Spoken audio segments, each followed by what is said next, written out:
Welcome to the Miami Condo Minute. I'm Peter Zalewski. I'm a condo consultant. I'm also the founder of the Miami Condo Investing Club. Check out the website, miamicondo.club.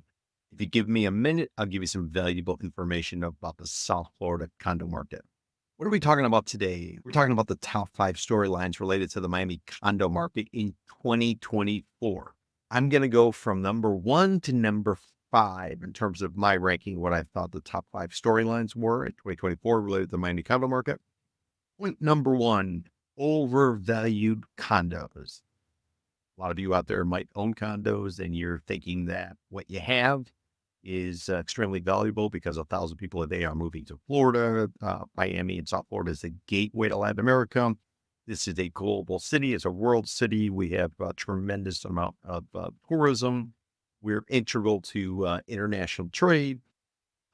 We used to have the crypto bros, but we always have technology. These are some of the storylines.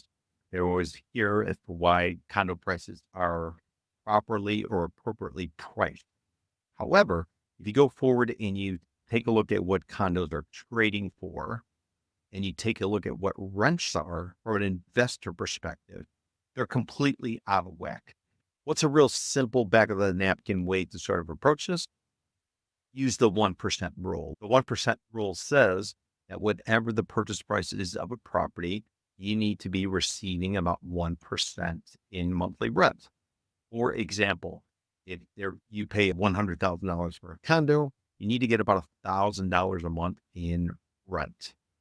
And that simply means you'll be able to cover your costs as well as possibly a little bit of money in your pocket. So real simple way to kind of figure out where should you spend your time. If something is way out of whack, then it's probably not worth the due diligence. And if you do decide to go forward and purchase that property, there's a good chance you might be subsidizing a tenant who live in that property. So talking about the valuations and how overinflated they are, read some real quick numbers based on the summer buying season, which goes from May through October. It's actually the busiest time for transactions throughout the year. That'd be roughly Q2 and Q3 of the year. South Florida is 127% overinflated. Based on the 1% rule, Miami-Dade County, 181% overinflated. Broward County, about 56% overinflated. In Palm Beach County, about 116% overinflated.